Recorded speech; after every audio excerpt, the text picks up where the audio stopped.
Freelancing সেক্টরে যারা নতুন তাদের মনের মধ্যে একটা প্রশ্ন কাজ করে যে আমার প্রথম জবটা আমি কিভাবে পাবো, কারণ দেখানোর মতো তো সেরকম কোনো এক্সপিরিয়েন্স নেই। আবার পোর্টফোলিওগুলো নিয়েও আমরা একটু কনফিউশনে থাকি। আবার অনেকে আছেন যারা মার্কেট প্লেস থেকে একটা দীর্ঘ সময়ের জন্য দূরে ছিলেন, এখন ফিরে আসার পরে তারা আর মার্কেট প্লেসে আগের মতো কাজ পাচ্ছেন না। এই সমস্যাগুলো যারা ফেস করছেন, আজকের ভিডিওটা তাদের জন্য অনেক উপকারী হবে।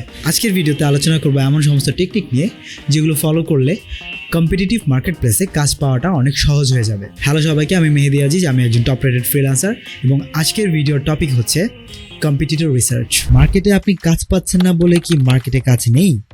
অবশ্যই কাজ আছে, এবং এই কাজগুলো কারা পাচ্ছে এবং কিভাবে পাচ্ছে এ ব্যাপারে ঘাটাঘাটি করাটাকে বলা হয় কম্পিটিটর রিসার্চ। কম্পিটিটর রিসার্চের ক্ষেত্রে আমরা দুই রকমের কম্পিটিটর নিয়ে কাজ করব। এক হচ্ছে ডিরেক্ট কম্পিটিটর আর দ্বিতীয়টি হচ্ছে মার্কেট লিডার।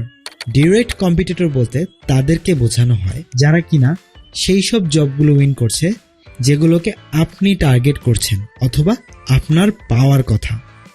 মূলত ডিরেক্ট কম্পিটিটরদের প্রোফাইল থেকে আমরা মেইন যেই জিনিসটা কালেক্ট করব সেটা হলো রেট। তারা কোন কাজটা কেমন রেটে করছে এটা অ্যানালাইজ করে আমাদেরকে লিস্ট করতে হবে, তাহলে নেক্সট জবগুলোতে আমরা কম্পিটিটিভ রেটে অ্যাপ্লাই করতে পারবো। এর পাশাপাশি আমরা কিন্তু আমাদের প্রোফাইলের যে আওয়ারলি রেট সেটাকেও মার্কেট প্লেসের কম্পিটিশনের সাথে তাল রেখে সেট করতে পারবো। মার্কেট লিডার বলতে তাদেরকে বোঝায় যারা আমরা যেই ক্যাটাগরিতে কাজ করতে চাই সেই ক্যাটাগরিতে শীর্ষে অবস্থান করছেন। এখানে আমাদের লক্ষ্য হবে মার্কেট লিডারদের খুঁজে বের করা এবং বোঝার চেষ্টা করা যে তাদের মূল বৈশিষ্ট্যগুলো কি কি।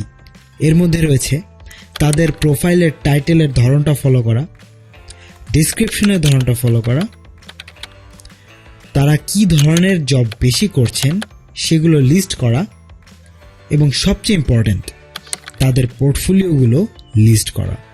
মোটামুটি 10 থেকে 15 জনের প্রোফাইলের এই দিকগুলো সংগ্রহ করা হয়ে গেলে দেখা যাবে যে এগুলোর মধ্যে কিছু কমন ব্যাপার আছে। এবার সেই কমন ব্যাপারগুলোকে লিস্ট আউট করে আমরা যদি আমাদের প্রোফাইলে ইমপ্লিমেন্ট করি তাহলে কিন্তু মোটামুটি আমাদের প্রোফাইলটা মার্কেট লিডারদের প্রোফাইলের অনুসরণ করে তৈরি করা হয়ে গেল। এবার আসি পোর্টফোলিওর ব্যাপারে। পোর্টফোলিওর মধ্যে থেকে যেগুলো বেস্ট পোর্টফোলিও সেগুলোকে টার্গেট করে আমরা লিস্ট করে রাখতে পারি, এবং এক এক করে এক একটা পোর্টফোলিওকে অনুসরণ করে আমরা আমাদের নিজেদের স্টাইল এবং নিজেদের কন্টেন্ট দিয়ে পোর্টফোলিও ডেভেলপ করা শুরু করতে পারি। এই পোর্টফোলিও ডেভেলপমেন্টের প্রসেসটা একটু লম্বা সময় ধরে করতে হবে, তাই শুরুর দিকে 3 থেকে 4টা পোর্টফোলিও তৈরি হয়ে গেলেই আমি রেকমেন্ড করব আপনাদের জবে অ্যাপ্লাই করা শুরু করতে। জবে অ্যাপ্লাই করা শুরু করে দিলেই কিন্তু পোর্টফোলিও তৈরি করা থামানো যাবে না। পোর্টফোলিও এমন একটা জিনিস যেটা কন্টিনিউয়াসলি আপনার বিল্ড করতে হয়। আপনি ক্লায়েন্টের সাথে যে কাজগুলো করছেন সেখানে তো আপনি আপনার একটা নির্দিষ্ট পোর্টফোলিও বিল্ড করতে পারছেনই, কিন্তু মার্কেট প্লেসে করা কাজগুলো বেশিরভাগ ক্ষেত্রে অন্যান্য ক্লায়েন্টদেরকে শো করা যায় না। এনডিএ সিগনেচার করা থাকে বা ক্লায়েন্টের নির্দিষ্ট কিছু টার্ম থাকে, তাই আপনার নিজস্ব পোর্টফোলিও ডেভেলপ করাটা খুবই ইম্পর্ট্যান্ট।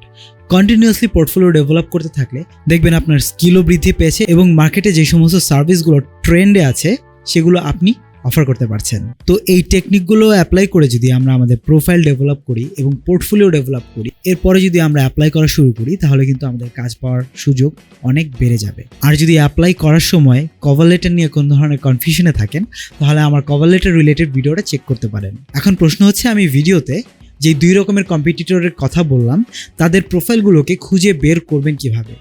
আমার নেক্সট ভিডিওতে এক্স্যাক্টলি আমি আপনাদেরকে লাইভ প্রসেস দেখাবো যে কিভাবে আমি আমার কম্পিটিটরদের খুঁজে বের করি। সেটা দেখার জন্য স্টে টিউন। দেখা হচ্ছে নেক্সট ভিডিওতে। Until then, happy freelancing.